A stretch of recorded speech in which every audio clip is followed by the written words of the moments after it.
എല്ലാവർക്കും GK tips PSCയിലേക്ക് സ്വാഗതം. 2026 April 1 നടന്ന NCA നോട്ടിഫിക്കേഷൻ പ്രകാരമുള്ള LP സ്കൂൾ ടീച്ചർ ഓൺലൈൻ എക്സാമിൻ്റെ കുറച്ച് ക്വസ്റ്റ്യൻസ് ആണ് നമ്മൾ ആദ്യം ഡിസ്കസ് ചെയ്യുന്നത്. ഒന്നാമത്തെ ക്വസ്റ്റ്യൻ, ഇന്ത്യയുടെ ചാന്ദ്ര ദൗത്യവുമായി ബന്ധപ്പെട്ട് താഴെ തന്നിരിക്കുന്ന പ്രസ്താവനകളുടെ അടിസ്ഥാനത്തിൽ ശരിയായവ കണ്ടെത്തുക. 1. ചന്ദ്രനിൽ സോഫ്റ്റ് ലാൻഡിംഗ് നടത്തുന്ന ലോകത്തിലെ രണ്ടാമത്തെ രാജ്യം ഇന്ത്യയാണ്. 2. ചാന്ദ്രയാൻ ദൗത്യത്തിൽ 2023 ഓഗസ്റ്റ് 23 ബുധനാഴ്ച 6:04 PM ലാൻഡർ ചന്ദ്രനെ തൊട്ടത്. 3. ചന്ദ്രന്റെ ദക്ഷിണ ധ്രുവത്തിൽ ആദ്യമായി പേടകം ഇറക്കിയ രാജ്യം ഇന്ത്യയാണ്.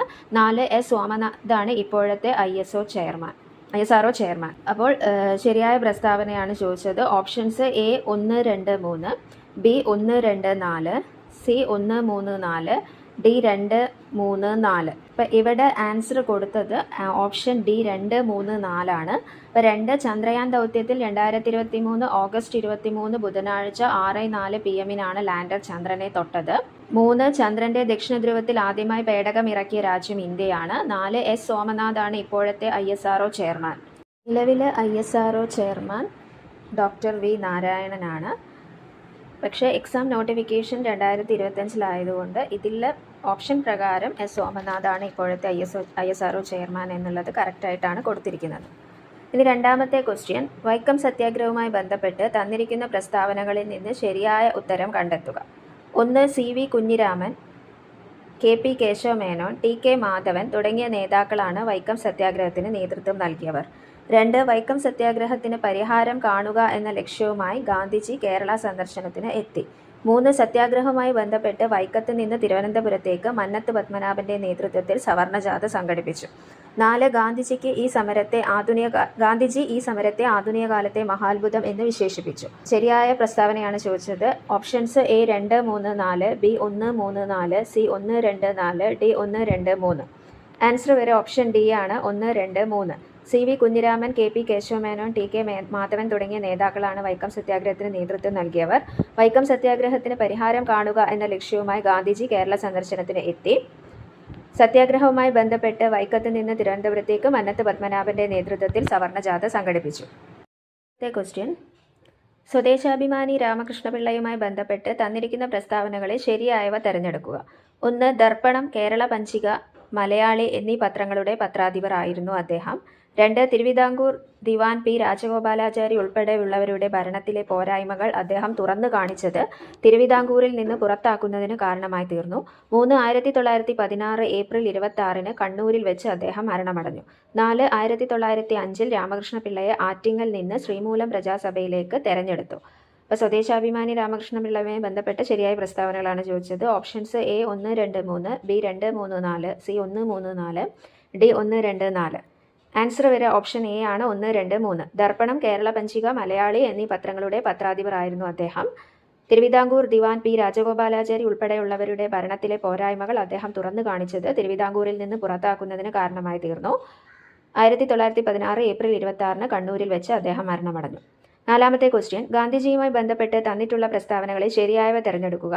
1. 1916 ഫെബ്രുവരിയിൽ ബനാറസ് ഹിന്ദു സർവകലാശാലയുടെ ഉദ്ഘാടന വേദിയായിരുന്നു ഗാന്ധിജി ആദ്യമായി ഇന്ത്യയിൽ പ്രത്യക്ഷപ്പെട്ട പൊതുപരിപാടി. 2. 1918 അഹമ്മദാബാദ് മിൽ സമരവുമായി ബന്ധപ്പെട്ട് തൊഴിലാളികളുടെ കൂലി 35% വർദ്ധിപ്പിച്ചു കൊടുക്കാം എന്ന് മില്ലുടമകൾ സമ്മതിച്ചു. 3. 1922 ചൗരി ചൗര സംഭവത്തെ തുടർന്ന് ഗാന്ധിജി നിസ്സഹകരണ പ്രസ്ഥാനം നിർത്തിവെച്ചു. 4. 1930 മാർച്ച് 12 തെരഞ്ഞെടുക്കപ്പെട്ട 72 അനുയായികളോടൊപ്പം ഗാന്ധിജി സബർമതി ആശ്രമത്തിൽ നിന്നും ദണ്ഡിയിലേക്ക് മാർച്ച് ചെയ്തു. ഗാന്ധിജിയുമായി ബന്ധപ്പെട്ട ശരിയായ പ്രസ്താവനകളാണ് ചോദിച്ചത്. Options A 1, 2, 4, B 2, 3, 4, C 1, 2, 3, D 1, 3, 4. Answer വരെ ഓപ്ഷൻ C ആണ് 1, 2, 3. 1916 ഫെബ്രുവരിയിൽ ബനാറസ് ഹിന്ദു സർവകലാശാലയുടെ ഉദ്ഘാടന വേദിയായിരുന്നു ഗാന്ധിജി ആദ്യമായി ഇന്ത്യയിൽ പ്രത്യക്ഷപ്പെട്ട പൊതുപരിപാടി. 1918 അഹമ്മദാബാദ് മിൽ സമരവുമായി ബന്ധപ്പെട്ട് തൊഴിലാളികളുടെ കൂലി 35% വർദ്ധിപ്പിച്ചു കൊടുക്കാം എന്ന് മില്ലുടമകൾ സമ്മതിച്ചു.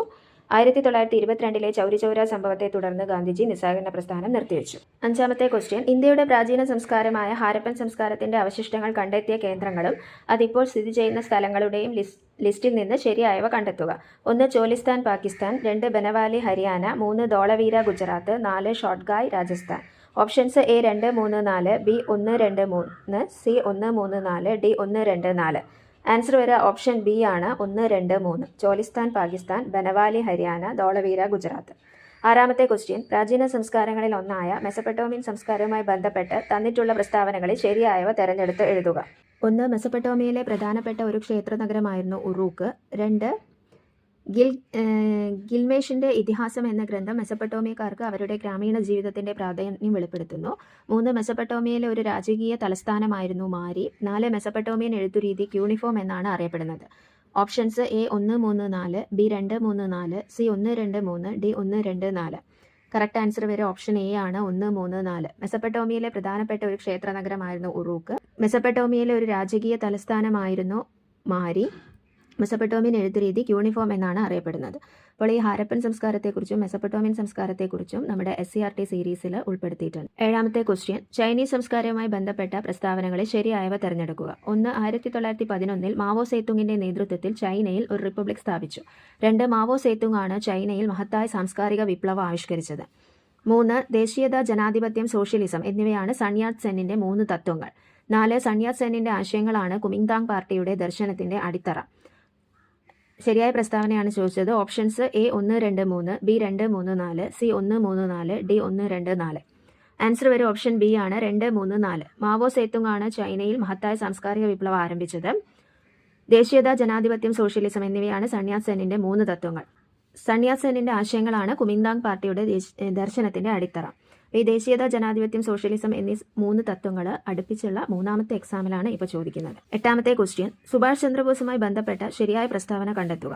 1. 1932 കൽക്കട്ട മേയറായി തെരഞ്ഞെടുത്തു. 2. കോൺഗ്രസ് പ്രസിഡന്റ് തെരഞ്ഞെടുപ്പിൽ ഗാന്ധിജിയുടെ നോമിനിയായി മത്സരിച്ച പട്ടാഭി സീതാരാമയ്യയെ അദ്ദേഹം പരാജയപ്പെടുത്തി. 3. Indian national army INA supreme കമാൻഡറായി അദ്ദേഹം നേതൃത്വം ഏറ്റെടുത്തു. 4. 1942 INA ഭടന്മാരെ കുറ്റവിചാരണ ചെയ്തു. സുഭാഷ് ചന്ദ്രബോസുമായി ബന്ധപ്പെട്ട ശരിയായ പ്രസ്താവനയാണ്. Options A 1, 2, 4, B 2, 3, 4, C 1, 2, 3, D 1, 3, 4. Answer വരെ ഓപ്ഷൻ സി ആണ് 1, 2, 3. 1932 കൽക്കട്ട മേയറായി തെരഞ്ഞെടുത്തു. കോൺഗ്രസ് പ്രസിഡന്റ് തെരഞ്ഞെടുപ്പിൽ ഗാന്ധിജിയുടെ നോമിനിയായി മത്സരിച്ച പട്ടാഭി സീതാരാമയ്യയെ പരാജയപ്പെടുത്തി. Indian national army INA supreme കമാൻഡറായി അദ്ദേഹം നേതൃത്വം ഏറ്റെടുത്തു.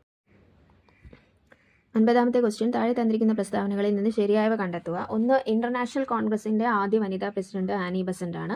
ഇന്റർനാഷണൽ കോൺഗ്രസിലെ ഇന്ത്യൻ നാഷണൽ കോൺഗ്രസ് ആയിരിക്കും. രണ്ടാമത്തെ പ്രസ്താവന, അബ്ദുൾ കലാം ആസാദാണ് ഇന്റർനാഷണൽ കോൺഗ്രസിന്റെ ആദ്യ മുസ്ലിം president. 3. Rash Behari Bose Indian national കോൺഗ്രസിന്റെ സൂറത്ത് സമ്മേളനത്തിൽ അധ്യക്ഷത വഹിച്ചു. 4. നിഷ്ക്രിയ പ്രതിരോധം പാസീവ് റെസിസ്റ്റൻസ് എന്ന ആശയം പ്രചരിപ്പിച്ചത് അരവിന്ദ ഘോഷാണ്. ശരിയായ പ്രസ്താവനയാണ് ചോദിച്ചത്. Options A 1, 3, 4, B 1, 2, 3, C 2, 3, 4, D 1, 2, 4. Answer വരെ ഓപ്ഷൻ എ ആണ് 1, 3, 4. ഇന്ത്യൻ നാഷണൽ കോൺഗ്രസിന്റെ ആദ്യ വനിതാ പ്രസിഡന്റ് ആനി ബസന്റ് ആണ്. Rash Behari Bose Indian national കോൺഗ്രസിന്റെ സൂറത്ത് സമ്മേളനത്തിൽ അധ്യക്ഷത വഹിച്ചു. നിഷ്ക്രിയ പ്രതിരോധം എന്ന ആശയം പ്രചരിപ്പിച്ചത് അരവിന്ദ ഘോഷാണ്. 10ാമത്തെ ക്വസ്റ്റ്യൻ, ദേശീയ വിദ്യാഭ്യാസ നയം NEP 2020 ബന്ധപ്പെട്ട് തന്നിരിക്കുന്ന പ്രസ്താവനകളിൽ നിന്ന് ശരിയായവ തെരഞ്ഞെടുത്തെഴുതുക. 1. പ്രാഥമിക വിദ്യാഭ്യാസം 6ാം വയസ്സിൽ പ്രൈമറി സ്കൂൾ തലത്തിൽ ആരംഭിക്കുന്നു. 2. ബഹുവിഷയ വിദ്യാഭ്യാസവും ഒന്നിലധികം വിഷയങ്ങൾ പഠിപ്പിക്കാനുള്ള അവസരവും ലഭ്യമാക്കുകയാണ് ലക്ഷ്യം. 3. 2 വർഷം വീതമുള്ള സെക്കൻഡറി പ്രീ യൂണിവേഴ്സിറ്റി തലങ്ങൾ കൂടിച്ചേർന്ന് 4 വർഷത്തെ സെക്കൻഡറി വിദ്യാഭ്യാസ ഘട്ടത്തിന് രൂപം നൽകി. സ്കൂൾ തലത്തിലുള്ള പരീക്ഷകളാണ് നിർദ്ദേശിക്കുന്നത്. 10, 12 ക്ലാസുകളിൽ മാത്രം ബോർഡ് പരീക്ഷ. 4. സ്പെഷ്യലൈസേഷനും ഗവേഷണത്തിനും കൂടുതൽ ഊന്നൽ നൽകുന്ന ബിരുദാനന്തര കോഴ്സുകളുടെ കാലാവധി 1 വർഷമോ 2 വർഷമോ ആണ്. ദേശീയ വിദ്യാഭ്യാസ നയവുമായി ബന്ധപ്പെട്ട ശരിയായ പ്രസ്താവനകളാണ് ചോദിച്ചത്. Options A 1, 2, 3, B 1, 2, 4, C 1, 3, 4, D 2, 3, 4. Answer വരെ ഓപ്ഷൻ ഡി ആണ് 2, 3, 4. ബഹുവിഷയ വിദ്യാഭ്യാസവും ഒന്നിലധികം വിഷയങ്ങൾ പഠിപ്പിക്കാനുള്ള അവസരവും ലഭ്യമാക്കുകയാണ് ലക്ഷ്യം. 2 വർഷം വീതമുള്ള സെക്കൻഡറി പ്രീ യൂണിവേഴ്സിറ്റി തലങ്ങൾ കൂടി ചേർന്ന് 4 വർഷത്തെ സെക്കൻഡറി വിദ്യാഭ്യാസ ഘട്ടത്തിന് രൂപം നൽകി. സ്കൂൾ തലത്തിലുള്ള പരീക്ഷകളാണ് നിർദ്ദേശിക്കുന്നത്. 10, 12 ക്ലാസുകളിൽ മാത്രം ബോർഡ് പരീക്ഷ. സ്പെഷ്യലൈസേഷനും ഗവേഷണത്തിലും കൂടുതൽ ഊന്നൽ നൽകുന്ന ബിരുദാനന്തര കോഴ്സുകളുടെ കാലാവധി 1 വർഷമോ 2 വർഷമോ ആണ്. 11ാമത്തെ ക്വസ്റ്റ്യൻ, കേരളത്തിലെ സ്വാതന്ത്ര്യ സമര പോരാട്ടങ്ങളുമായി ബന്ധപ്പെട്ട് തന്നിരിക്കുന്ന പ്രസ്താവനകളിൽ ശരിയായവ തെരഞ്ഞെടുത്തെഴുതുക. 1. പയ്യന്നൂർ ഉപ്പു സത്യാഗ്രഹത്തെ ബോംബെ ക്രോണിക്കിൾ 2ാം ബർദോളി എന്ന് വിശേഷിപ്പിച്ചു. 2. വരിക വരിക സഹചരെ സഹന സമരമായി എന്ന് തുടങ്ങുന്ന വിപ്ലവഗാനം പയ്യന്നൂർ സത്യാഗ്രഹത്തിലുടനീളം മുഴങ്ങിക്കേട്ടു. 3. സർക്കാർ സർവീസുകളിൽ ഉള്ള നിയമത്തിലെ വിവേചനത്തിനെതിരായി പത്രത്തിൽ ലേഖനങ്ങൾ എഴുതിയതിന് തിരുവനന്തപുരം മഹാരാജാസ് കോളേജിലെ വിദ്യാർത്ഥികളായിരുന്ന GP Pillai, N Raman Pillai, R രംഗറാവു എന്നിവരെ കോളേജിൽ നിന്ന് പുറത്താക്കി. 4. KPCC രൂപീകരിക്കുമ്പോൾ കൊച്ചിക്ക് സ്വന്തമായി ഒരു ജില്ലാ കോൺഗ്രസ് കമ്മിറ്റി നിലവിൽ വരികയും സി രാജഗോപാലാചാരി ആദ്യ DCC പ്രസിഡന്റ് ആവുകയും ചെയ്തു. ശരിയായ പ്രസ്താവനകളാണ് ചോദിച്ചത്. Options A 2, 3, 4, B 1, 2, 3, C 1, 2, 4, D 1, 3, 4. Answer വരെ ഓപ്ഷൻ B ആണ് 1, 2, 3. പയ്യന്നൂർ ഉപ്പു സത്യാഗ്രഹത്തെ ബോംബെ ക്രോണിക്കിൾ രണ്ടാം ബർദോളി എന്ന് വിശേഷിപ്പിച്ചു. വരിക വരിക സഹചരെ വലിയ സഹന സമരമായി എന്ന് തുടങ്ങുന്ന വിപ്ലവഗാനം പയ്യന്നൂർ സത്യാഗ്രഹത്തിലുടനീളം മുഴങ്ങിക്കേട്ടു. സർക്കാർ സർവീസുകളിൽ ഉള്ള നിയമത്തിലെ വിവേചനത്തിനെതിരായി പത്രത്തിൽ ലേഖനങ്ങൾ എഴുതിയതിന് തിരുവനന്തപുരം മഹാരാജാസ് കോളേജിലെ വിദ്യാർത്ഥികളായിരുന്ന GP Pillai, N Raman Pillai, R രംഗറാവു എന്നിവരെ കോളേജിൽ നിന്ന് പുറത്താക്കി. 12ാമത്തെ ക്വസ്റ്റ്യൻ. ഇന്ത്യയുടെ നൈപുണ്യ വികസന പരിപാടികളുമായി ബന്ധപ്പെട്ട് താഴെ തന്നിരിക്കുന്ന പ്രസ്താവനകളിൽ ശരിയായവ തെരഞ്ഞെടുത്തെഴുതുക. 1. 2009 ഇന്ത്യയുടെ ആദ്യത്തെ നൈപുണ്യ വികസന പദ്ധതി പ്രഖ്യാപിക്കുകയും തുടർന്ന് നാഷണൽ ഡെവലപ്മെന്റ് കോർപ്പറേഷൻ ആരംഭിക്കുകയും ചെയ്തു. 2. പ്രധാനമന്ത്രി കൗശൽ വികാസ് യോജനയുടെ കീഴിൽ വ്യവസായാധിഷ്ഠിത നിപുണതകളിൽ യുവജനങ്ങൾക്ക് പരിശീലനം നൽകുന്നു. 3. കേരളം ഉൾപ്പെടെയുള്ള ദക്ഷിണേന്ത്യൻ സംസ്ഥാനങ്ങൾക്ക് വേണ്ടി നൈപുണ്യ വികസന മന്ത്രാലയം നടപ്പിലാക്കുന്ന പരിശീലന പരിപാടിയാണ് ഉഡാൻ പദ്ധതി. 4. ഇന്ത്യയിൽ യുവജനങ്ങളുടെ കർമ്മശേഷി മറ്റു രാജ്യങ്ങൾക്ക് കൂടി പ്രയോജനപ്രദമാക്കാൻ വേണ്ടി ഉന്നതമായ പരിശീലനം ലഭ്യമാക്കുന്നതിന് വേണ്ടി ഇന്ത്യൻ നാഷണൽ സ്കിൽ സെന്ററുകൾ സ്ഥാപിക്കുന്നത്. Options A 1, 2, 4, B 1, 2, 3, C 2, 3, 4, D 1, 3, 4. Answer വരെ ഓപ്ഷൻ A ആണ് 1, 2, 4. 2009 ഇന്ത്യയുടെ ആദ്യത്തെ നൈപുണ്യ വികസന പദ്ധതി പ്രഖ്യാപിക്കുകയും തുടർന്ന് നാഷണൽ സ്കിൽ ഡെവലപ്മെന്റ് കോർപ്പറേഷൻ ആരംഭിക്കുകയും ചെയ്തു. പ്രധാനമന്ത്രി കൗശൽ വികാസ് യോജനയുടെ കീഴിൽ വ്യവസായാധിഷ്ഠിത നിപുണതകളിൽ യുവജനങ്ങൾക്ക് പരിശീലനം നൽകുന്നു. ഇന്ത്യയിൽ യുവജനങ്ങളുടെ കർമ്മശേഷി മറ്റു രാജ്യങ്ങൾക്ക് കൂടി പ്രയോജനപ്രദമാക്കാൻ വേണ്ടി ഉന്നതമായ പരിശീലനം ലഭ്യമാക്കുന്നതിന് വേണ്ടിയാണ് ഇന്ത്യൻ നാഷണൽ സ്കിൽ സെന്ററുകൾ സ്ഥാപിക്കുന്നത്. 13ാമത്തെ ക്വസ്റ്റ്യൻ. ചാൾസ് ഡാർവിന്റെ പരിണാമ സിദ്ധാന്ത തത്വങ്ങൾ സമൂഹ പഠനത്തിന് പ്രയോജനപ്പെടുത്തിയ ചിന്തകൻ ആണ്? A. Herbert Spencer, B. August Comte, C. പിയാഷെ, D. Karl Marx. ചാൾസ് ഡാർവിന്റെ പരിണാമ സിദ്ധാന്ത തത്വങ്ങൾ സമൂഹ പഠനത്തിന് പ്രയോജനപ്പെടുത്തിയ ചിന്തകൻ. ആൻസർ വരെ option A. Herbert Spencer. 14. Rubber കൃഷിക്ക് അനുയോജ്യമായ മണ്ണിനം. A. എക്കൽ മണ്ണ്, B. കരിമണ്ണ്, C. ലാറ്ററൈറ്റ് മണ്ണ്, D. ചെമ്മണ്ണ്. റബ്ബർ കൃഷിക്ക് അനുയോജ്യമായ മണ്ണിനം. Answer option C. ലാറ്ററൈറ്റ് മണ്ണ്. 15. ബാങ്കുകളുടെ ബാങ്ക് എന്നറിയപ്പെടുന്നത്. A. State Bank of India, B. സഹകരണ bank, C. Reserve Bank of India, D. Punjab national bank. ബാങ്കുകളുടെ ബാങ്ക് എന്നറിയപ്പെടുന്നത്. Answer option C. Reserve Bank of India. 16. തെക്ക് പടിഞ്ഞാറൻ മൺസൂൺ കാലാവസ്ഥ ഇന്ത്യയിൽ ആദ്യം അനുഭവപ്പെടുന്ന സമതല പ്രദേശം. A. കിഴക്കൻ തീര സമതലം, B. പടിഞ്ഞാറൻ തീര സമതലം, C. പഞ്ചാബ് ഹരിയാന സമതലം, D. ഗംഗാ സമതലം. തെക്ക് പടിഞ്ഞാറൻ മൺസൂൺ കാലാവസ്ഥ ഇന്ത്യയിൽ ആദ്യം അനുഭവപ്പെടുന്ന സമതല പ്രദേശം. Answer option B. പടിഞ്ഞാറൻ തീര സമതലം. 17. താഴെ നൽകിയിരിക്കുന്നവയിൽ ശരിയായ പ്രസ്താവന കണ്ടെത്തുക. 1. നർമ്മദ, താപ്തി ഇന്ത്യയുടെ കിഴക്കോട്ടൊഴുകുന്ന നദികളാണ്. 2. നാഗാർജുന സാഗർ ഡാം കൃഷ്ണ നദിക്ക് കുറുകെയാണ്. 3. ബംഗാൾ ഉൾക്കടലിൽ പതിക്കുന്ന നദിയാണ് കാവേരി. ഓപ്ഷൻസ് A 1, 2 ശരി, B 2, 3 ശരി, C 3 മാത്രം ശരി, D 1, 3 ശരി. ആൻസർ ഒരു ഓപ്ഷൻ B ആണ് 2, 3 ശരി. നാഗാർജുന സാഗർ ഡാം കൃഷ്ണ നദിക്ക് കുറുകെയാണ്. ബംഗാൾ ഉൾക്കടലിൽ പതിക്കുന്ന നദിയാണ് കാവേരി. 18. രാഷ്ട്രപതി തെരഞ്ഞെടുപ്പുമായി ബന്ധപ്പെട്ട ശരിയായ പ്രസ്താവനകൾ നൽകുക. 1. 5 വർഷ കാലയളവിലേക്കാണ് തെരഞ്ഞെടുക്കുന്നത്. 2. തെരഞ്ഞെടുപ്പിൽ മത്സരിക്കാൻ 30 വയസ്സ് പൂർത്തിയായിരിക്കണം. 3. ഒരു ഇലക്ട്രൽ കോളേജാണ് രാഷ്ട്രപതിയെ തെരഞ്ഞെടുക്കുന്നത്. ഓപ്ഷൻസ് A 1, 2 ശരി, B 1 മാത്രം ശരി, C 1, 3 ശരി, D 3 മാത്രം ശരി. രാഷ്ട്രപതി തെരഞ്ഞെടുപ്പുമായി ബന്ധപ്പെട്ട ശരിയായ പ്രസ്താവനയാണ് ചോദിച്ചത്. ആൻസർ ഓപ്ഷൻ C 1, 3 ശരി. 5 വർഷ കാലയളവിലേക്കാണ് തെരഞ്ഞെടുക്കുന്നത്. ഒരു ഇലക്ട്രൽ കോളേജാണ് രാഷ്ട്രപതിയെ തെരഞ്ഞെടുക്കുന്നത്. 19ാമത്തെ ക്വസ്റ്റ്യൻ. താഴെ കൊടുത്തിരിക്കുന്നവയിൽ സെഫോളജിയുമായി ബന്ധമില്ലാത്ത പ്രസ്താവന ഏത്? 1. ലാറ്റിൻ ഭാഷയിൽ നിന്നാണ് സെഫോളജി എന്ന വാക്ക് ഉത്ഭവിച്ചത്. 2. ഇതൊരു തെരഞ്ഞെടുപ്പ് പ്രവചന പഠനശാഖയാണ്. 3. തെരഞ്ഞെടുപ്പ് ഫലപ്രഖ്യാപനത്തിന് മുൻപ് രാഷ്ട്രീയ പാർട്ടികളുടെയും മുന്നണികളുടെയും വിജയ സാധ്യത പ്രവചിക്കുന്നു. ഓപ്ഷൻസ് A 1 മാത്രം, B 2, 3 മാത്രം, C 1, 2 മാത്രം, D 3 മാത്രം. സെഫോളജിയുമായി ബന്ധമില്ലാത്ത പ്രസ്താവനയാണ് ചോദിച്ചത്. ആൻസർ ഓപ്ഷൻ A 1 മാത്രം. ലാറ്റിൻ ഭാഷയിൽ നിന്നാണ് സെഫോളജി എന്ന വാക്ക് ഉത്ഭവിച്ചത് എന്ന് തെറ്റാണ്. 20. ഇലക്ട്രോൺ വോൾട്ട് EV എന്തിൻ്റെ യൂണിറ്റാണ്? ഓപ്ഷൻസ് A ചാർജ്, B ബലം, C ഊർജം, D ആക്കം. ഇലക്ട്രോൺ വോൾട്ട് എന്തിൻ്റെ യൂണിറ്റാണ്? ആൻസർ ഓപ്ഷൻ C ഊർജം.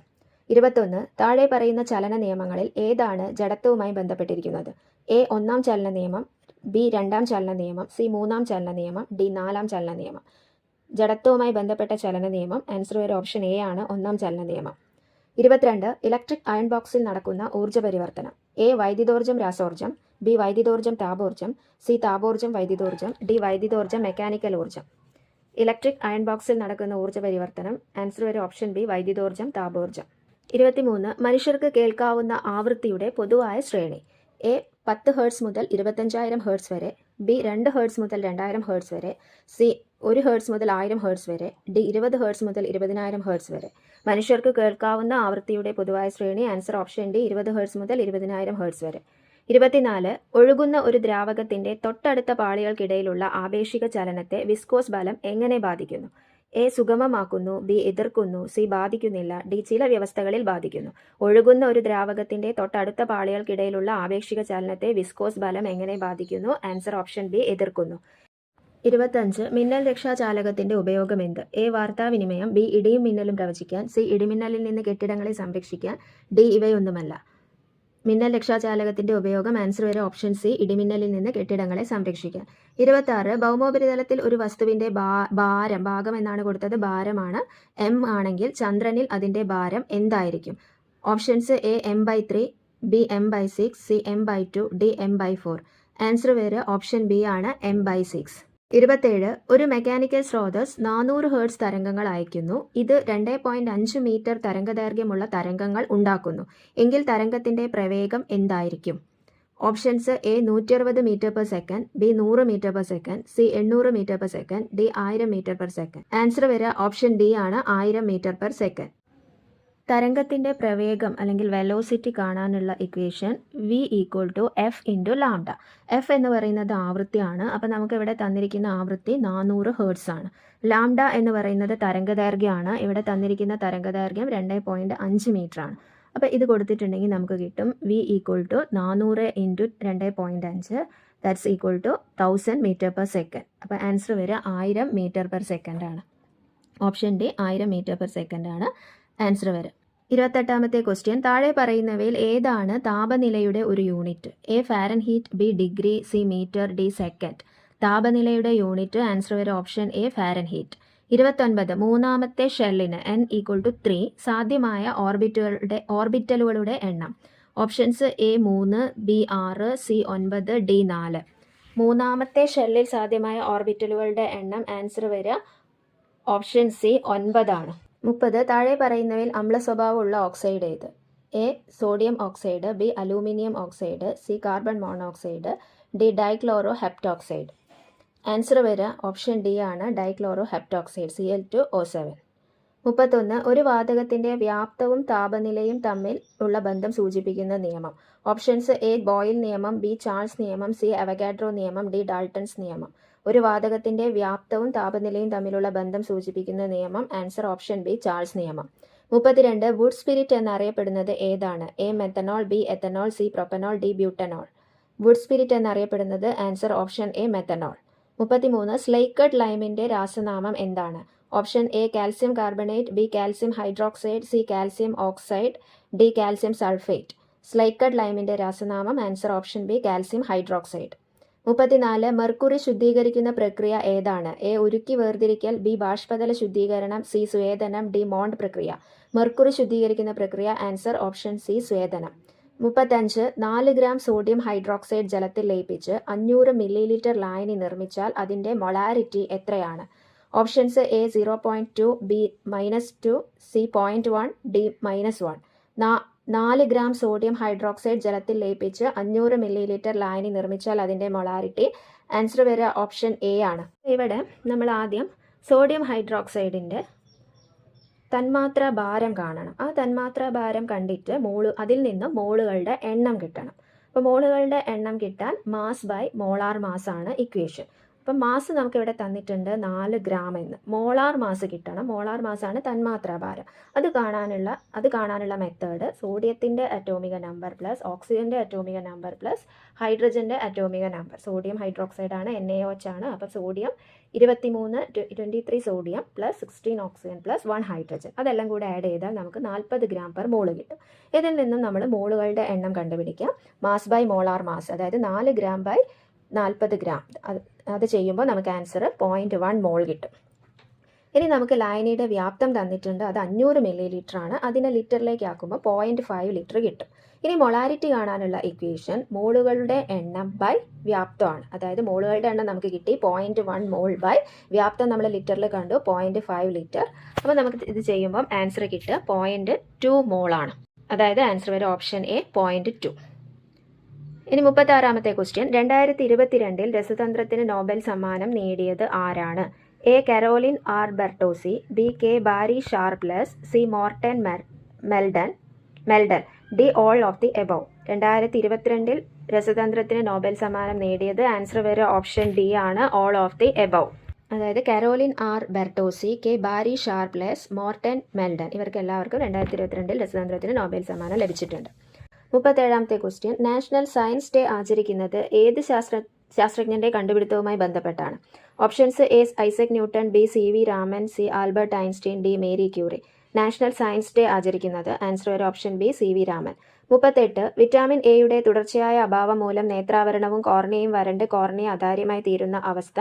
Options A. നിശാന്തത, B. Glaucoma, C. Xerophthalmia, D. തിമിര. വിറ്റാമിൻ എയുടെ തുടർച്ചയായ അഭാവം മൂലം നേത്രാവരണവും കോർണിയയും വരണ്ട് കോർണിയ അതാര്യമായി തീരുന്ന അവസ്ഥ. ആൻസർ വരെ ഓപ്ഷൻ സി. സിറോഫ്താൽമിയ ആണ്.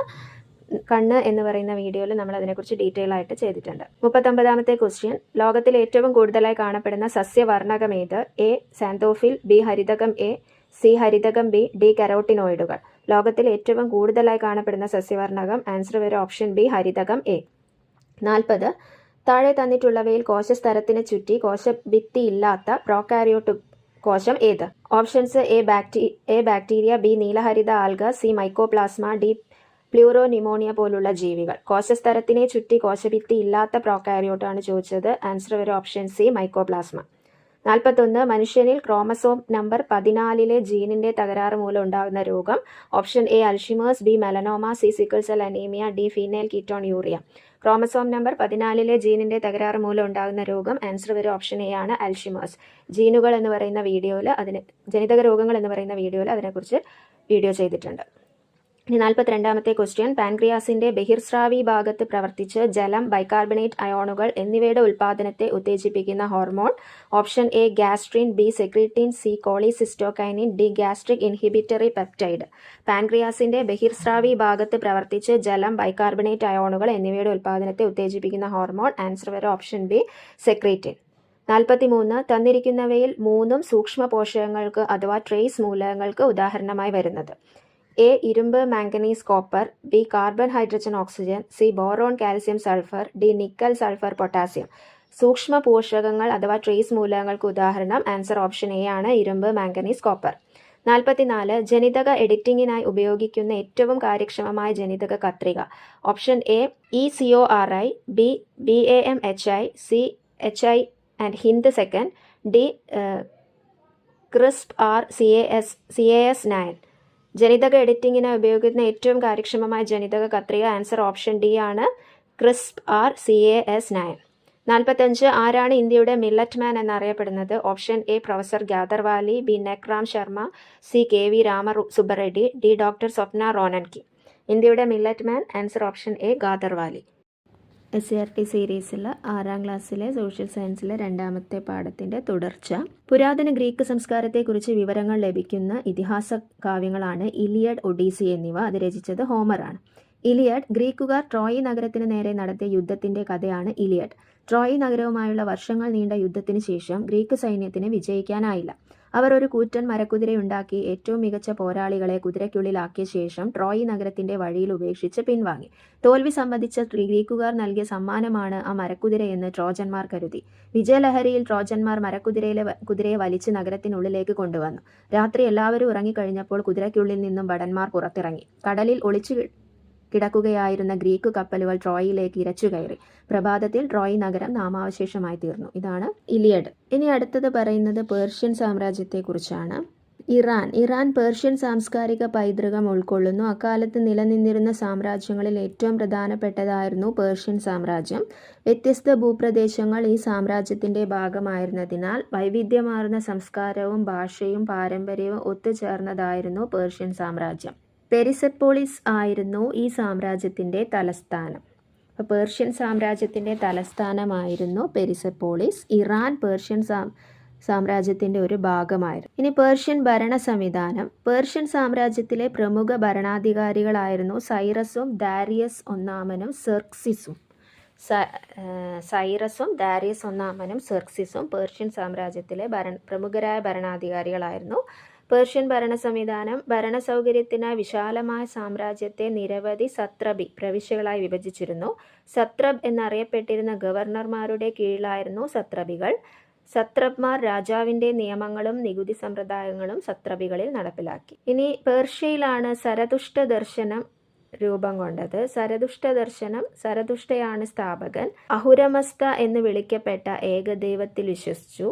സെന്റ് അവസ്ഥ ആയിരുന്നു മതഗ്രന്ഥം. ഇനി അടുത്ത റോമൻ സാമ്രാജ്യത്തെക്കുറിച്ചാണ് പറയുന്നത്. ഇറ്റലി റോമാ സാമ്രാജ്യത്തിൻ്റെ ഭാഗമായിരുന്നു. പാശ്ചാത്യ നാഗരികതയുടെ ജന്മസ്ഥലമായാണ് റോമാ നഗരം കണക്കാക്കപ്പെടുന്നത്. എല്ലാ പാതകളും റോമിലേക്ക് എന്ന പ്രയോഗം തന്നെ ഈ സാമ്രാജ്യത്തിൻ്റെ പ്രാധാന്യം സൂചിപ്പിക്കുന്നു. ആദ്യകാലത്ത് റോമിൽ രാജഭരണമായിരുന്നു നിലനിന്നിരുന്നത്. എന്നാൽ കാലക്രമത്തിൽ പ്രജാതൽപരർ അല്ലാത്ത ഭരണാധികാരികൾക്കെതിരെ കലാപങ്ങൾ ഉയർന്നു വരികയും BCE 6-ാം നൂറ്റാണ്ടിൽ രാജഭരണം അവസാനിക്കുകയും ചെയ്തു. തുടർന്ന് റിപ്പബ്ലിക് എന്ന പുതിയൊരു ഭരണ സംവിധാനം റോമിൽ നിലവിൽ വന്നു. പുരാതന റോമിൻ്റെ ചരിത്രത്തിലെ പ്രധാന വഴിത്തിരിവായിരുന്നു റിപ്പബ്ലിക്കിൻ്റെ ഉത്ഭവം. പാശ്ചാത്യ നാഗരികതയുടെ ജന്മസ്ഥലമായി റോമാ നഗരം കണക്കാക്കപ്പെടുന്നു. റോമിൻ്റെ ചരിത്രത്തിലെ പ്രധാന വഴിത്തിരിവായിരുന്നു റിപ്പബ്ലിക്കിൻ്റെ ഉദയം. റിപ്പബ്ലിക്കൻ ഭരണ സംവിധാനത്തിൽ രാജാവിന് പകരം കോൺസൽ എന്നറിയപ്പെട്ടിരുന്ന തിരഞ്ഞെടുക്കപ്പെട്ട ഉദ്യോഗസ്ഥർക്കായിരുന്നു ഭരണ ചുമതല. BCE 1-ാം നൂറ്റാണ്ടിൽ റോമൻ റിപ്പബ്ലിക്കിൻ്റെ കോൺസൽ പദവി വഹിച്ചിരുന്ന ജൂലിയസ് സീസർ റിപ്പബ്ലിക്കൻ ഭരണരീതി അവസാനിപ്പിച്ച് ഏകാധിപതിയായി അധികാരം കൈയടക്കി. അപ്പോൾ ജൂലിയസ് സീസർ റോമൻ റിപ്പബ്ലിക്കിൻ്റെ കോൺസൽ പദവി വഹിച്ചിരുന്ന ആളായിരുന്നു. അഗസ്റ്റസിൻ്റെ ഭരണകാലത്താണ് റോമൻ റിപ്പബ്ലിക് പൂർണ്ണമായും റോമാ സാമ്രാജ്യമായി മാറിയത്. ഇതോടെ ചക്രവർത്തി പരമോന്നത ഭരണാധികാരിയായി മാറി. റോമൻ സാമ്രാജ്യത്തിൻ്റെ സവിശേഷതകൾ യൂറോപ്പ്, വടക്കൻ ആഫ്രിക്ക, പടിഞ്ഞാറൻ ഏഷ്യ എന്നിവിടങ്ങളിൽ വ്യാപിച്ചിരുന്ന വിശാലമായ സാമ്രാജ്യമായിരുന്നു. റോമൻ ചക്രവർത്തിമാർ പ്രിൻസപ്പ്, അതായത് പ്രഥമ പൗരൻ എന്നറിയപ്പെട്ടു. പ്രിൻസപ്പ് തലവനായ റോമൻ ഭരണ സംവിധാനം പ്രിൻസിപ്പേറ്റ് എന്നറിയപ്പെട്ടു. അഗസ്റ്റസ് ആണ് പ്രിൻസിപ്പേറ്റ് ഭരണ സംവിധാനം സ്ഥാപിച്ചത്. വേതനം കൈപ്പറ്റി സേവനം ചെയ്ത ശക്തമായ സൈന്യം ഉണ്ടായിരുന്നു. ഇനി റോമിൻ്റെ സാംസ്കാരിക സംഭാവനകൾ. ഭാഷ, സാഹിത്യം, കല, നഗരാസൂത്രണം തുടങ്ങിയ മേഖലകളിലെല്ലാം റോമിൻ്റെ സംഭാവനകൾ നിലനിൽക്കുന്നുണ്ട്. ജലവിതരണത്തിനായി നിർമ്മിക്കപ്പെട്ട കമാനാകൃതിയിലുള്ള കനാലുകളായ അക്വിഡക്റ്റുകളും വിശാലമായതും തുറന്ന വേദിയുമായ കൊളോസിയവും റോമൻ സാമ്രാജ്യത്തിൻ്റെ സാംസ്കാരിക സംഭാവനകളാണ് അക്വിഡക്റ്റുകളും കൊളോസിയവും. ഇനി ഇന്ത്യയിലെ രാഷ്ട്ര രൂപീകരണമാണ്.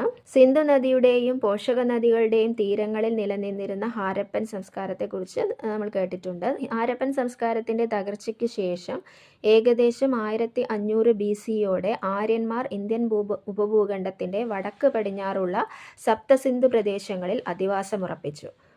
അക്കാലത്ത് രചിക്കപ്പെട്ട വേദങ്ങളിൽ നിന്നാണ് ഇവരെക്കുറിച്ച് നമുക്ക് വിവരങ്ങൾ ലഭിക്കുന്നത്. വേദങ്ങൾ രചിക്കപ്പെട്ട ഈ കാലഘട്ടം വേദകാലം എന്നറിയപ്പെടുന്നു. പിൽക്കാലത്ത് ആര്യന്മാർ സപ്തസിന്ധു പ്രദേശത്ത് നിന്ന് ഗംഗയുടെയും പോഷക നദികളുടെയും തീരങ്ങളിൽ എത്തിച്ചേർന്നു. ഇരുമ്പിൻ്റെ കണ്ടുപിടുത്തവും ഉപയോഗവും കൃഷിയുടെ വ്യാപനത്തിനും ഉൽപാദന വർധനവിനും കാരണമായി. മിച്ചോൽപാദനം കച്ചവട കേന്ദ്രങ്ങളുടെ വികാസത്തിന് വഴിതെളിച്ചു. ഈ കച്ചവട കേന്ദ്രങ്ങളാണ് പിന്നീട് നഗരങ്ങളായി മാറിയത്. ഈ നഗരങ്ങൾ കേന്ദ്രീകരിച്ച് ജനപദങ്ങൾ രൂപപ്പെട്ടു. ഇനി ജനപദങ്ങളിൽ നിന്ന് മഹാജനപദങ്ങളിലേക്ക്. പുരാതന ഇന്ത്യയിൽ രൂപം കൊണ്ട നഗരങ്ങൾ കേന്ദ്രീകരിച്ചാണ് ജനപദങ്ങൾ രൂപപ്പെട്ടത്. ഫലഭൂയിഷ്ഠമായ നദീതടങ്ങളും സമൃദ്ധമായ വനമേഖലകളും ചില ജനപദങ്ങളെ കൂടുതൽ ശക്തമാക്കി. സമീപ പ്രദേശത്തുള്ള ജനപദങ്ങളെ കീഴടക്കിയ പ്രബലമായ ജനപദങ്ങൾ മഹാജനപദങ്ങളായി പരിണമിച്ചു. മഹാജനപദങ്ങളുടെ കാലം ഇന്ത്യയിലെ 2-ാം നഗരവൽക്കരണം എന്നാണ് അറിയപ്പെടുന്നത്. ഇനി ജനപദം എന്നാൽ ജനം അധിവസിച്ച സ്ഥലം എന്നാണ് അർത്ഥം. വിഭവങ്ങൾ ലഭ്യമായ ഇടങ്ങളിൽ കൃഷിയിടങ്ങളും താമസ മേഖലകളും രൂപപ്പെടുത്തിയ ജനങ്ങൾ അവിടെ സ്ഥിരമായി താമസിച്ചു. ഇങ്ങനെയാണ് ജനപദങ്ങൾ രൂപപ്പെട്ടത്. അപ്പോൾ ഈ ജനപദങ്ങൾ സമീപ ജനപദങ്ങളെ കീഴടക്കിയ അവയാണ് മഹാജനപദങ്ങളായിട്ട് മാറിയത്. 16 മഹാജനപദങ്ങൾ ഉണ്ടായിരുന്നു. കംബോജം, ഗാന്ധാരം, മഗധ, അംഗം, വജ്രി, മല്ല, കാശി, വത്സ, കോസലം, ചേതി, പാഞ്ചാലം, അശ്മകം, അവന്തി, ശൂരസേന, കുരു, മത്സ്യ എന്നിവയായിരുന്നു 16 മഹാജനപദങ്ങൾ. മഗധ പ്രബല ശക്തിയായിരുന്നു. BCE 6-ാം നൂറ്റാണ്ടിൽ ഇന്ത്യയിൽ നിലനിന്നിരുന്ന 16 മഹാജനപദങ്ങളിൽ പ്രബല ശക്തിയായി മാറിയത് മഗധയാണ്. അപ്പോൾ മഗധയുടെ വളർച്ചയ്ക്ക് സഹായകമായ ഘടകങ്ങൾ ശക്തമായ ഭരണാധികാരികളും ശക്തമായ സൈന്യവും ഗംഗയുടെയും പോഷകനദികളുടെയും സാമീപ്യം കൊണ്ടുണ്ടായ ഫലഭൂയിഷ്ഠത, കാർഷിക മേഖലയിലും വാണിജ്യരംഗത്തും ഉണ്ടായ പുരോഗതി, ഇരുമ്പയിരിൻ്റെ സാന്നിധ്യം, ഇരുമ്പായുധങ്ങളുടെയും ഉപകരണങ്ങളുടെയും നിർമ്മാണവും ഉപയോഗവും ഇതൊക്കെ മഗധയുടെ വളർച്ചയ്ക്ക് സഹായകമായി. തുടക്കത്തിൽ രാജഗ്രഹയും അതായത് ബീഹാറിലെ രാജ്ഗീർ, പിന്നീട് പാടലീപുത്രവും ബീഹാറിലെ പാറ്റ്ന ആയിരുന്നു മഗധയുടെ തലസ്ഥാനം. അപ്പോൾ മഗധ 16 മഹാജനപദങ്ങളിൽ പ്രബലമായ ജനപദമായിരുന്നു. മഗധയുടെ തലസ്ഥാനം തുടക്കത്തിൽ രാജഗ്രഹം ബീഹാറിലെ രാജ്ഗീറാണ്, പിന്നീട് പാടലീപുത്രം അതായത് ബീഹാറിലെ പാറ്റ്ന. മഗധയിലെ പ്രധാന ഭരണാധികാരികൾ ബിംബിസാരൻ, അജാതശത്രു, മഹാപത്മനന്ദൻ, ധനനന്ദൻ. ബിംബിസാരൻ, അജാതശത്രു, മഹാപത്മനന്ദൻ, ധനനന്ദൻ. ഇനി മൗര്യരാജ്യം. BCE 321 മഗധയിലെ ഭരണാധികാരിയായിരുന്ന ധനനന്ദനെ പരാജയപ്പെടുത്തി ചന്ദ്രഗുപ്ത മൗര്യൻ മഗധയുടെ അധികാരം പിടിച്ചെടുത്തു. മഗധയോടൊപ്പം സമീപ പ്രദേശങ്ങളും കൂട്ടിച്ചേർത്ത് മൗര്യരാജ്യം സ്ഥാപിച്ചത് ചന്ദ്രഗുപ്ത മൗര്യനാണ്. മഗധയെ വിശാലമായ മൗര്യരാജ്യമാക്കി മാറ്റാനും മികച്ചൊരു ഭരണ സംവിധാനം രൂപപ്പെടുത്താനും ചന്ദ്രഗുപ്ത മൗര്യനെ സഹായിച്ചത് അദ്ദേഹത്തിൻ്റെ മന്ത്രിയായിരുന്ന കൗടില്യൻ അഥവാ ചാണക്യനാണ്. മഗധയിലെ അവസാന രാജാവായ ധനനന്ദനെ പരാജയപ്പെടുത്തി ചന്ദ്രഗുപ്ത മൗര്യൻ സ്ഥാപിച്ചതാണ് മൗര്യരാജ്യം. ചന്ദ്രഗുപ്ത മൗര്യൻ്റെ പ്രമുഖ മന്ത്രിയായിരുന്നു കൗടില്യൻ അഥവാ ചാണക്യൻ. മൗര്യരാജ്യത്തിലെ മികച്ച ഭരണാധികാരിയായിരുന്ന അശോകൻ കശ്മീരും കലിംഗവും, കലിംഗം എന്ന് പറഞ്ഞാൽ ഇന്നത്തെ ഒഡീഷയുടെ കടലോര പ്രദേശം, കീഴടക്കി രാജ്യത്തിൻ്റെ വിസ്തൃതി വർദ്ധിപ്പിച്ചു. കൗടില്യൻ്റെ അർത്ഥശാസ്ത്രം. മൗര്യരാജ്യത്തെക്കുറിച്ച് നമുക്ക് വിവരങ്ങൾ ലഭിക്കുന്നത് കൗടില്യൻ രചിച്ച അർത്ഥശാസ്ത്രത്തിൽ നിന്നാണ്. രാജാവ് ഭരണം നടത്തേണ്ടതും രാജ്യവിസ്തൃതി വർദ്ധിപ്പിക്കേണ്ടതും എങ്ങനെയാണെന്ന് ഈ കൃതിയിൽ വിവരിക്കുന്നുണ്ട്. രാജ്യത്തെ ആക്രമണങ്ങളിൽ നിന്ന് രക്ഷിക്കേണ്ട വിധം, നികുതി ഈടാക്കൽ എന്നിവയെക്കുറിച്ചെല്ലാം വിശദമായ വിവരണങ്ങൾ നൽകുന്ന ഗ്രന്ഥമാണ് കൗടില്യൻ്റെ അർത്ഥശാസ്ത്രം. ഇനി പ്രാചീന ഇന്ത്യയിലെ ദർശനങ്ങൾ. പ്രാചീന ഇന്ത്യയിലുണ്ടായ ആദ്യകാല രാഷ്ട്രരൂപീകരണമാണ് നമ്മൾ കണ്ടത്. ഇനി ഇക്കാലത്തിൽ രൂപം കൊണ്ട ചില ദർശനങ്ങളാണ് പറയുന്നത്. ജൈനമതം. BCE 6-ാം നൂറ്റാണ്ടിൽ ഇന്ത്യയിൽ രൂപം കൊണ്ട ദർശനമായിരുന്നു ജൈനമതം. വർദ്ധമാന മഹാവീരനാണ് ജൈനമതം പ്രചരിപ്പിച്ചത്. ജൈനമതത്തിലെ 24-ാമത്തെ തീർത്ഥാങ്കരനായിരുന്നു വർദ്ധമാന മഹാവീരൻ. ലൗകിക സുഖങ്ങളെ കീഴടക്കിയവൻ എന്നർത്ഥം വരുന്ന ജിനൻ എന്നും അദ്ദേഹം അറിയപ്പെട്ടു. അപ്പോൾ ജൈനമതത്തിൻ്റെ സ്ഥാപകൻ വർദ്ധമാന മഹാവീരൻ 24-ാമത്തെ തീർത്ഥാങ്കരനായിരുന്നു. അദ്ദേഹം അറിയപ്പെട്ട മറ്റൊരു പേരാണ് ജിനൻ. ജിനൻ എന്ന് പറഞ്ഞാൽ ലൗകിക സുഖങ്ങളെ കീഴടക്കിയവൻ എന്നാണ് അർത്ഥം. തീർത്ഥങ്കരൻ. സന്യാസത്തിലൂടെ ജ്ഞാനം നേടിയവർ എന്നാണ് തീർത്ഥങ്കരൻ എന്ന വാക്കിൻ്റെ അർത്ഥം. ജൈനമത വിശ്വാസപ്രകാരം 24 തീർത്ഥാങ്കരന്മാരുണ്ടായിരുന്നു. ജൈനമത ആശയങ്ങൾ. എല്ലാ വസ്തുക്കൾക്കും ജീവനുണ്ട്. ജീവനുള്ള ഒന്നിനെ ഉപദ്രവിക്കരുത്, അതായത് അഹിംസ. കളവ് പറയരുത്, മോഷ്ടിക്കരുത്. ശരിയായ വിശ്വാസം, ശരിയായ അറിവ്, ശരിയായ പ്രവൃത്തി ഇവയാണ് ത്രിരത്നങ്ങൾ എന്നറിയപ്പെടുന്നത്. എന്നിവ അനുഷ്ഠിക്കുക. ഇനി ബുദ്ധമതം. പ്രാചീന ഇന്ത്യയിൽ രൂപം കൊണ്ട മറ്റൊരു പ്രധാന ദർശനമായിരുന്നു ബുദ്ധമതം. ഗൗതമ ബുദ്ധനാണ് ബുദ്ധമതം സ്ഥാപിച്ചത്. സിദ്ധാർത്ഥൻ എന്നായിരുന്നു അദ്ദേഹത്തിൻ്റെ യഥാർത്ഥ പേര്. ബീഹാറിലെ ബോധഗയിൽ വെച്ച് ജ്ഞാനോദയം നേടി അദ്ദേഹം ഗൗതമ ബുദ്ധൻ എന്നറിയപ്പെട്ടു. ബുദ്ധമത ആശയങ്ങൾ: ഹിംസിക്കാതിരിക്കുക, കളവ് പറയാതിരിക്കുക, സത്യസന്ധത പുലർത്തുക, അന്യരുടെ സ്വത്ത് ആഗ്രഹിക്കാതിരിക്കുക. ഇനി ചാർവാക ദർശനം. ഇന്ത്യയിൽ നിലനിന്നിരുന്ന മറ്റൊരു ദർശനമായിരുന്നു ചാർവാക ദർശനം. ഈ ദർശനം ലോകായത എന്നും അറിയപ്പെട്ടിരുന്നു. വിശ്വസിക്കുക എന്നതിനേക്കാൾ അന്വേഷിക്കുക എന്ന തത്വത്തിനായിരുന്നു ചാർവാക ദർശനം പ്രാധാന്യം നൽകിയിരുന്നത്. BCE 6-ാം നൂറ്റാണ്ട് മുതൽ ലോകത്താകമാനം മനുഷ്യജീവിതത്തിൻ്റെ എല്ലാ മേഖലകളിലും നൂതനമായ കാഴ്ചപ്പാടുകൾ രൂപം കൊള്ളാൻ തുടങ്ങിയിരുന്നു. ഈ കാലഘട്ടത്തിൽ ലോകത്തിൻ്റെ വിവിധ ഭാഗങ്ങളിൽ ഉണ്ടായ രാഷ്ട്രീയ ദാർശനിക വികാസങ്ങളെക്കുറിച്ചാണ് ഈ പാഠഭാഗത്തിൽ പറഞ്ഞത്. അപ്പോൾ ഇത്രയാണ് ഈ പാഠത്തിൽ ഇമ്പോർട്ടൻ്റ് ആയിട്ടുള്ള കാര്യങ്ങൾ.